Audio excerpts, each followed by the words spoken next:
Josephine was standing in front of her bathroom mirror, getting ready for her granddaughter's birthday party. Then it happened. She reached down to slip on her shoes, and she grabbed the sink. Not because she was dizzy, not because she tripped. She grabbed it because she simply could not balance on one foot long enough to pull on her shoe without holding on to something. She stood there for a moment, staring at her own reflection.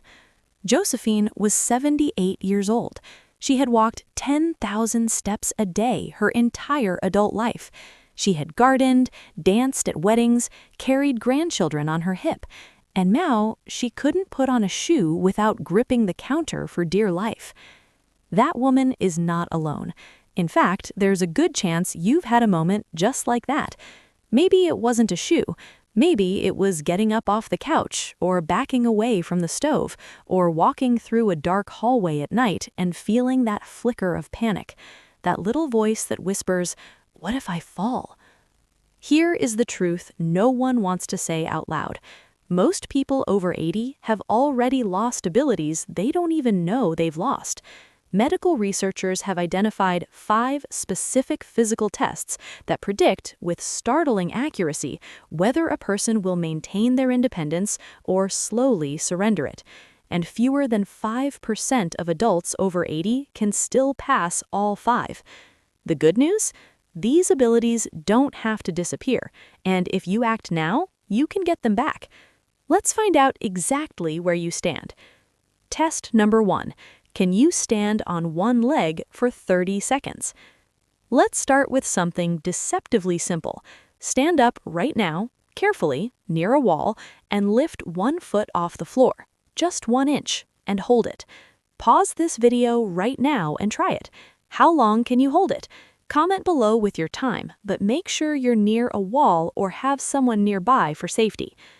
If you made it to 30 seconds, congratulations, you are in rare company. Research shows that the vast majority of adults over 80 cannot maintain a single leg stance for even 10 seconds. At 60, most people manage 25 to 30 seconds without much trouble. By 70, that drops to 15 or 20.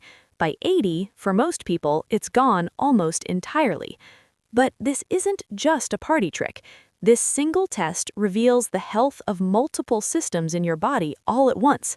Your inner ear and vestibular system, which controls how your brain senses movement and orientation, your proprioception, your body's ability to know where it is in space without looking, the strength of the muscles running from your ankle through your hip, your neurological health, and how efficiently your brain communicates with your limbs.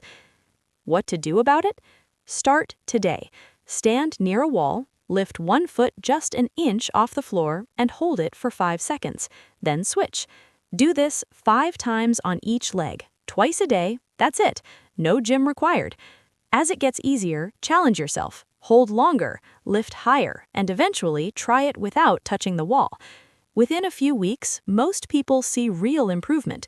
Within a few months, people who could barely hold it for 3 seconds are standing steady for 30 or more. One important caution: if you feel persistent dizziness, sudden worsening of balance, or pain, speak with your doctor. Some balance issues have underlying causes that need medical attention, and that's nothing to be embarrassed about. Test number 2. Can you get out of a chair 10 times in 30 seconds without using your arms?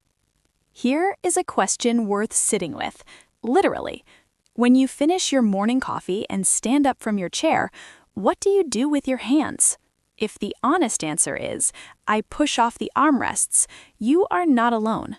Most people start doing this somewhere in their 60s and consider it perfectly normal. And in one sense, it is normal. It's very common. But common is not the same as healthy. The chair rise test is one of the most reliable measures of lower body strength that exists, and it's completely free to perform. The benchmark? If you're over 80, can you stand up and sit back down 10 times in 30 seconds with your arms crossed over your chest? That's the elite 5% mark. And here's why it matters so profoundly. After age 60, we lose between 3 and 8% of our muscle mass every single year, with the legs declining fastest. Quadriceps, the large muscles at the front of your thighs, are your primary tool for getting up, walking, climbing stairs, and keeping yourself upright. When they weaken, everything else follows. Every time you stand up from a chair, your body is doing something remarkable. Your quadriceps are lifting your entire body weight against gravity. Your core muscles are stabilizing your spine so you don't topple forward. Your cardiovascular system is rapidly redirecting blood to working muscles. Your balance system is constantly adjusting to keep you upright as your center of gravity shifts. In 30 seconds, this test tells a doctor more about your functional health than most routine checkups. Your action plan. Sit in a sturdy chair with your feet flat on the floor, about shoulder width apart. Now, stand up using only your legs. Then sit back down slowly and with control. That's 1 repetition. If you can't do it yet without your arms, that's okay. Start with minimal arm assistance and focus hard on pressing through your heels and engaging your thighs. Over days and weeks, use your arms less and less. Aim for 5 repetitions 3 times a day. Add 1 rep every few days as you grow stronger. The key details to get right. Keep your back straight. Don't round forward. Don't bounce up with momentum, and don't hold your breath. Controlled movement builds real strength. Test number 3. Can you walk backward 20 steps without hesitating? This one surprises people. It sounds easy until you try it. Find a clear stretch of floor, have someone nearby to spot you, and simply walk backward. 20 steps. No grabbing, no stumbling, no stopping to find your footing. For most adults over 80, this is genuinely difficult, and the reason is fascinating. Walking forward is so automatic after decades of practice that your brain barely needs to think about it. But walking backward, that forces your brain to work in a completely different way. Your eyes can no longer guide you. Your visual system has to hand the controls over to your inner ear and your proprioceptive system. And if those systems are rusty, you'll feel it instantly. Try walking backwards right now, but make sure you're in a safe space with someone watching. How did it feel? Comment below about your experience. Backward walking exercises different neural pathways than forward movement. It requires advanced spatial awareness, knowing where your body is in relation to the space behind you, coordination of posterior chain muscles, the ones running along the back of your legs and hips that often get neglected, cognitive flexibility, the brain's ability to switch gears and manage unfamiliar movement patterns, confidence, something that quietly erodes the more we avoid movements we find challenging. This skill deteriorates partly because of muscle weakness, partly because of declining vestibular function, and partly because of something more psychological. The more we fear a movement, the more we avoid it, and the faster we lose it. It becomes a self-fulfilling prophecy. How to train it safely. Begin with your back lightly touching a wall. Take small, deliberate steps backward while maintaining contact. Once that feels stable, progress to practicing in a hallway where you can touch either wall with your fingertips for reassurance. Finally, move to open space with a spotter behind you. Start with just 3 steps. Add 1 more every few days. Within 6 weeks, most people who commit to this practice can walk backward 20 steps confidently in open space. The practical payoff is real and immediate. Backing away from a hot stove, stepping back from a curb, maneuvering in tight spaces. These everyday moments become safer and less stressful when your body knows how to move in reverse. Test number 4, the timed up and go test. Can you beat 12 seconds? This is the test that hospitals and physical therapists around the world use to assess fall risk in older adults. It's called the timed up and go test, and it sounds almost insultingly simple until you see what it actually measures.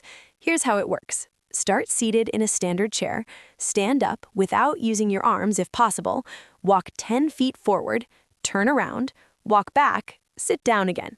Time yourself doing this right now, but have someone spot you for safety. Share your time in the comments and let's see how our community measures up. The benchmark. Under 12 seconds indicates healthy, functional mobility with low fall risk. Between 13 and 19 seconds suggests emerging mobility concerns. Over 20 seconds is a significant red flag. And here's the part that matters most. Only 5% of adults over 80 complete this sequence in under 12 seconds. Why is this test so revealing? Because it doesn't just measure one thing, it measures everything at once. Your leg strength and core stability are tested when you stand up from the chair. Your walk forward reveals your gait pattern, stride length, and walking confidence. Your turn tests your spatial awareness and dynamic balance. Your return walk shows whether fatigue or hesitation affects your movement. Sitting back down tests your controlled strength. Can you lower yourself with precision or do you drop? One aspect of this test that often gets overlooked is the psychological component. Fear of falling creates muscle tension, shortens your stride, slows your turns, and makes every movement more guarded. In this test, fear quite literally costs you seconds. And over time, that guarded movement pattern becomes your default, which actually increases your fall risk rather than reducing it. How to improve your time? Break the test into its individual components and work on each one separately throughout the week. Practice your chair rises every day. Work on walking speed with daily neighborhood walks, focusing on longer strides and a confident heel-to-toe pattern. Practice turning safely by pivoting near a kitchen counter. Then, once each piece feels strong, run through the complete sequence daily. Target muscle groups to prioritize: quadriceps, glutes, calf muscles, and core. Dynamic balance exercises, ones that require you to move while maintaining stability rather than just standing still, are especially effective at improving your score on this test. Test number 5. Can you balance on one leg with your eyes closed for 5 seconds? This is the one that surprises people most, and the one that may matter most of all. You've already tried the single leg balance test with your eyes open. Now, with a wall beside you and ideally someone nearby, close your eyes and try again. Can you hold it for even 3 seconds? Let us know in the comments. Many cannot hold it for even 1 second. Here's why this matters in a way that goes far beyond a test. Think about how many times each day you navigate your home in dim or dark conditions: the hallway at night, the bathroom at 2 a.m., the basement stairs with a burned-out bulb. In every one of those moments, your eyes are less helpful than you're used to, and when vision becomes unreliable, your body must rely entirely on 2 other systems: your vestibular system, the balance centers in your inner ear, and your proprioceptive system, the sensors in your muscles, tendons, and joints that tell your brain exactly where each part of your body is in space. As we age, both systems can decline quietly and gradually, so quietly that you don't notice until something goes wrong.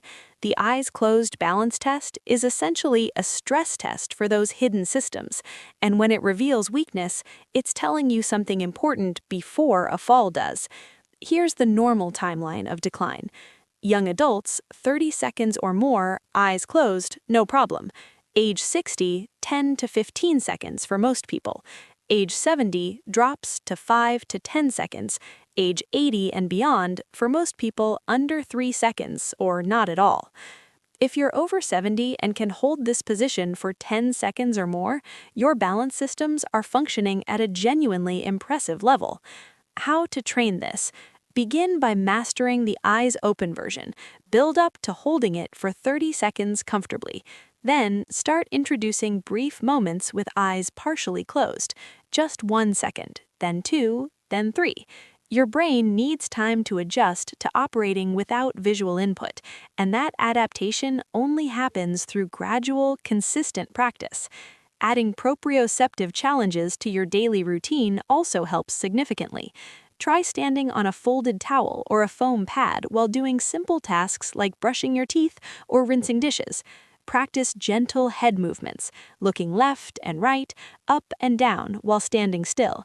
These exercises train your vestibular system in the same way that the single leg practice trains your muscles. One more thing worth noting, the same neural systems that keep you balanced in the dark are also responsible for spatial awareness and reaction time while driving.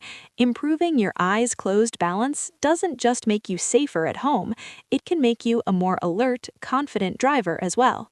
What happens when you pass all 5 tests? Here is what the research consistently shows about older adults who can perform all 5 of these tests. They have roughly 60% fewer falls than their peers. They remain in their own homes an average of 8 years longer. They report significantly higher overall quality of life and mental well-being. They maintain independence in daily activities, cooking, dressing, driving, traveling, far into their 80s and beyond. And here is the most important thing to understand. The people in the 5% who can do these things are not necessarily the ones who were lifelong athletes.